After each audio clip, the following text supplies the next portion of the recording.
नमस्कार दोस्तों, स्वागत है आपका एक बार फिर से हमारे चैनल पर। दोस्तों, आज हम 21 मार्च के टॉप 5 करंट अफेयर्स को क्विज के माध्यम से इंटरेक्टिव वे में सॉल्व करेंगे और उसको एक्सप्लेन भी करेंगे।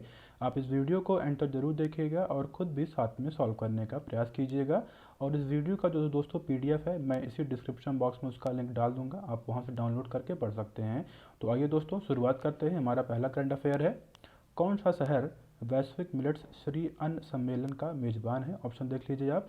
ए बंगलुरु, बी नई दिल्ली, सी मुंबई, डी हैदराबाद। आपने इस क्वेश्चन को पढ़ लिया दोस्तों। इसका जो करेक्ट आंसर है वह है बी नई दिल्ली।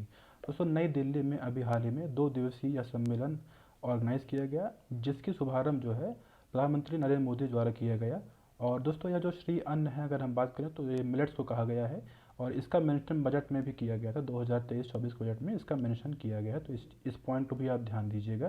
दोस्तों, अगर हम मिलेट्स की बात करें तो जिसको हम मोटा अनाज भी कहते हैं, तो दोस्तों यूएन द्वारा यह इंटरनेशनल ईयर ऑफ मिलेट्स 2023 घोषित किया गया है। भारत के रिक्वेस्ट के उस पर जो है किया गया था। और हमने पहले भी देखा था मिलेट्स की क्या क्या विशेषताएं हैं, क्या क्या खूबियां हैं, ठीक है। और इसी सम्मेलन में दोस्तों Indian institute of millets research, जो कि हैदराबाद में स्थित है, उसको जो है ग्लोबल सेंटर ऑफ एक्सीलेंस घोषित किया गया, ठीक है। हमारा अगला करंट अफेयर दोस्तों, कौन सा केंद्रीय मंत्रालय पीएम मित्र योजना लागू कर रहा है, करता है? ऑप्शन देख लीजिए आप। ए सहकारिता मंत्रालय, बी खेल एवं युवा कल्याण मंत्रालय, सी गृह मंत्रालय, डी कपड़ा मंत्रालय। आपने इस क्वेश्चन को पढ़ लिया होगा दोस्तों। इसका जो करेक्ट आंसर है वह है डी कपड़ा मंत्रालय। दोस्तों, कपड़ा मंत्रालय द्वारा मतलब टेक्सटाइल मिनिस्ट्री द्वारा यह पीएम मित्र योजना जो है लागू की जा रही है। दोस्तों, अभी इसी स्कीम के अंतर्गत सरकार ने जो है 7 पीएम मित्र पार्क की घोषणा की है, मतलब उसको बनाने की घोषणा की है। और दोस्तों, अगर उसके पहले हम मित्र, जो पीएम मित्र का जो फुल फॉर्म वो देख लेते हैं, प्रधानमंत्री mega integrated textile regional and apparel, ठीक है, स्कीम इसका पूरा नाम है, ठीक है। और जो दोस्तों यह पार्क की जो है घोषणा हुई है 7 पार्क की, दोस्तों यह जो है यह किस किस राज्य में है, तो या आप नाम एक बार ध्यान दीजिए, क्योंकि कभी कभी ऐसा मिलान करने के लिए या फिर पूछ सकते हैं कौन सा राज्य नहीं है जहाँ पर यह जो है इसकी घोषणा नहीं की गई है। तो दोस्तों, तमिलनाडु है, तेलंगाना, गुजरात, कर्नाटक, मध्य प्रदेश, उत्तर प्रदेश, महाराष्ट्र, ठीक है। तो यह 7 राज्य हैं, आप ध्यान दीजिएगा दोस्तों। यह पीएम मित्र जो जो ये पार्क है मेनली, एक्चुअली इसमें क्या किया जाएगा, इसमें ऐसे पार्क मतलब ऐसे बड़े एरिया में ऐसा डेवलप किया जाएगा जिसमें जो भी टेक्सटाइल प्रोडक्शन से संबंधित जितने प्रोसेस होते हैं वो अंडर वन रूफ किया जाएगा। तो इससे क्या होगा, इससे जो लॉजिस्टिक कॉस्ट होता है और जो मेनली जो प्रोड्यूसर के कॉस्ट होते हैं उन सबको रिड्यूस किया जाएगा, और जिससे जो टेक्सटाइल इंडस्ट्री है उसको एक तरीके से बूस्ट किया जाएगा ये पार्क बनाने के बाद, ठीक है दोस्तों। हमारा अगला करंट अफेयर है, हाल ही में केंद्रीय रेलवे मंत्री अश्विनी वैष्णव ने भारतीय रेलवे को कब तक शुद्ध शून्य कार्बन उत्सर्जक बनने का लक्ष्य रखा है? ऑप्शन देख लीजिए आप।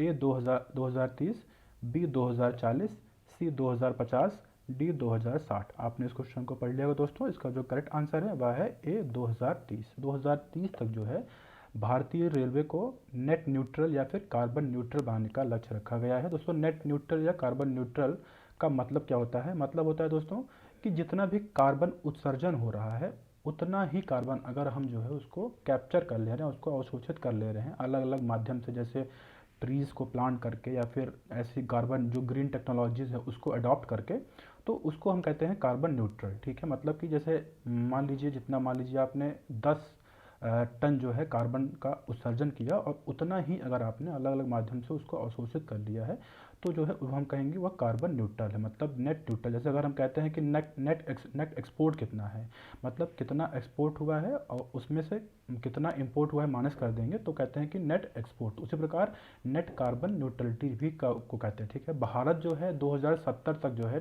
कार्बन न्यूट्रल बनने का लक्ष्य रखा है, ठीक है। दोस्तों, हमारा अगला करंट अफेयर है, हाल ही में किस देश की सेनेट ने मैकमोहन रेखा को अंतर्राष्ट्रीय सीमा रेखा के रूप में मान्यता दी है? ऑप्शन देख लीजिए आप।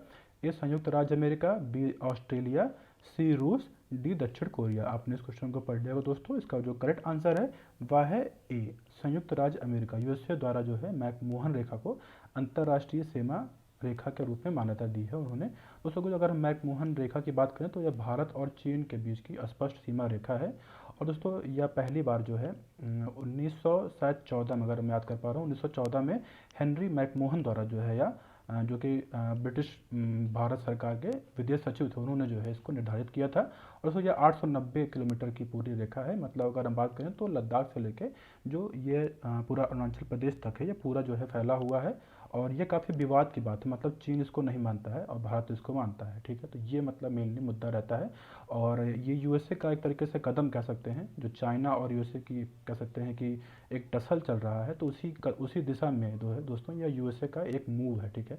तो हमारा अगला करंट अफेयर है, निम्न में से कौन मानव विकास सूचकांक की गणना में शामिल नहीं किया जाता है? ऑप्शन देख लीजिए आप। ए जीवन प्रत्याशा, बी शिक्षा, सी प्रति व्यक्ति आय, डी सामाजिक असमानता। दोस्तों यूपीपीएससी 2020 का क्वेश्चन है ये। इसका सही उत्तर है दोस्तों डी सामाजिक असमानता को जो है नहीं मेजर किया जाता है। दोस्तों इसमें मेनली जो चार मेनली इंडेक्स हैं, जिसके माध्यम से यूएनडीपी द्वारा जो यह मानव विकास सूचकांक है, ह्यूमन डेवलपमेंट इंडेक्स है, वो जारी किया जाता है। इसमें चार मेनली पैरामीटर्स इनके होते हैं। वो कौन कौन से हैं आप देख लीजिए। जन्म के समय जीवन प्रत्याशा, स्कूली शिक्षा के औसत वर्ष, स्कूली शिक्षा के अपेक्षित वर्ष और प्रति व्यक्ति सकल राष्ट्रीय आय, ठीक है। तो यह चार मेनली होते हैं और इसमें जो है 0 से 1 लाख तक जो है इसका मेनली मेजरमेंट किया जाता है, ठीक है। दोस्तों ये हुए आज के कुछ इंपॉर्टेंट करंट अफेयर। इस वीडियो को देखने के लिए धन्यवाद। आपका दिन शुभ हो।